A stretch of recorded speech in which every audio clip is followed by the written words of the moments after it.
Hi student, 12th Maths chapter 9 exercise 9.6 first third sum பார்க்கிறோம். Evaluate the following integral 0 to pi by 4 sin power 6 to x dx. இதோட value என்னன்னு கண்டுபிடிக்கலாம். இங்க பாத்தீங்கன்னா 0 to pi by 4 இருக்கு. சரிங்களா? இங்க 0 to pi by 2 இருந்தா நம்ம ரிடக்ஷன் ஃபார்முலா யூஸ் பண்ணிக்கலாம். இப்போ 0 to pi by 2 மாத்தணும். எப்படி மாத்தணும்னா இங்க பாத்தீங்கன்னா sin power 6 2x இருக்குது. இங்க பாத்தீங்கன்னா 2x அப்படின்னு இருக்குது.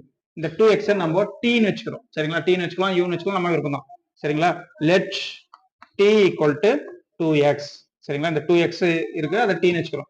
இப்போ இதை டிஃபரன்ஷியேட் பண்ணுங்க. t ஐ டிஃபரன்ஷியேட் பண்ணா dt equal to 2 அப்படியே இருக்கும். x ஐ டிஃபரன்ஷியேட் பண்ணீங்கன்னா dx. ஓகேங்களா? t ஐ டிஃபரன்ஷியேட் பண்ணா dt, x ஐ டிஃபரன்ஷியேட் பண்ணா dx. இப்போ 2x பதிலா நம்ம t ன்னு அப்ளை பண்ண போறோம்.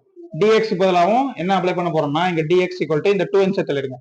என்ன வரும்? dt divided by 2 equal to என்ன வரும்? dx ன்னு வரும். சரிங்களா? ஸ்டெப் என்ன வச்சுங்க, dx பதிலா நம்ம என்ன அப்ளை பண்ண போறோம்? dt by 2 ன்னு அப்ளை பண்ண போறோம். t க்கு பதிலா 2x ன்னு அப்ளை பண்றோம். இப்போ எல்லாத்தையும் t ஆ மாத்துறோம். அதே மாதிரி லிமிட்டையும் மாத்துறோம். லிமிட் வந்து x ஓட லிமிட் தான் 0 to pi by 4. அதை நம்ம t க்கு மாத்துறோம்.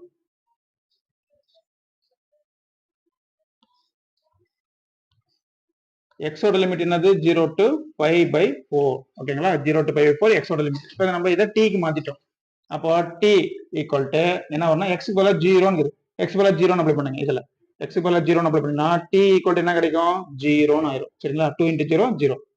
அடுத்தது x பதிலா pi by 4 ன்னு அப்ளை பண்ணுங்க. 2 into pi by 4.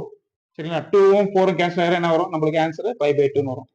கண்டிப்பா இது வந்து 0 to pi by 4 இந்த மாதிரி அப்ளை பண்ணும்போது அது என்னவா தான் வரும்? 0 to pi by 2 தான் வரும். அது மாதிரி தான் நம்மளுக்கு கணக்கே கொடுப்பாங்க. சரிங்களா? அப்ப 0 to pi by 4 என்னவா மாறுது? t ல 0 to pi by 2 மாறுது. சரிங்களா? இப்ப கணக்கு போடலாம். இப்போ i equal to கொடுத்துங்கிற கணக்கு i equal to integral சரிங்களா 0 to pi by 4 அதை தான் நம்ம என்ன மாத்திட்டோம்? t க்கு 0 to pi by 2 மாத்திட்டோம். அப்ப 0 to pi by 2 ன்னு எழுதிருங்க. நெக்ஸ்ட் sin power 6 2x இருக்குது. sin power 6 எழுதுறீங்க.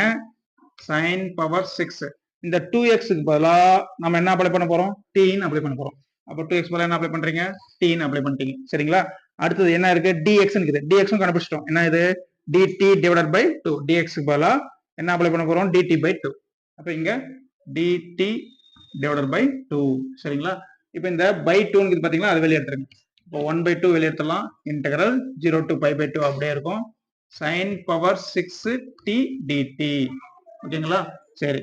இப்போ 1 by 2 அப்படியே எழுதுங்க. 0 to pi by 2 sin power 6 t dt. இப்போ நம்ம ரிடக்ஷன் ஃபார்முலா யூஸ் பண்ணிக்கலாம். சரிங்களா? 0 to pi by 2 வந்துருச்சு. இப்போ என்ன ஆகுது? பவர்ல 6 ன்னு இருக்கு. சரிங்களா? 6 ன்னு என்ன பண்றோம்? ஃபர்ஸ்ட் கீழ இருந்து தான் ஸ்டார்ட் பண்றோம். 6 எழுதுங்க. கீழ இருந்து தான் ஸ்டார்ட் பண்றோம். 6 அதோட ஒன்னு குறைங்க. 5 அப்புறம் 5ல இருந்து ஒன்னு குறைச்சினா 4 அப்புறம் 3 அப்புறம் 2 அப்புறம் என்ன வரும்? 1. இப்போ என்ன முடிஞ்சிருக்கு? 1 by 2 முடிஞ்சிருக்கு.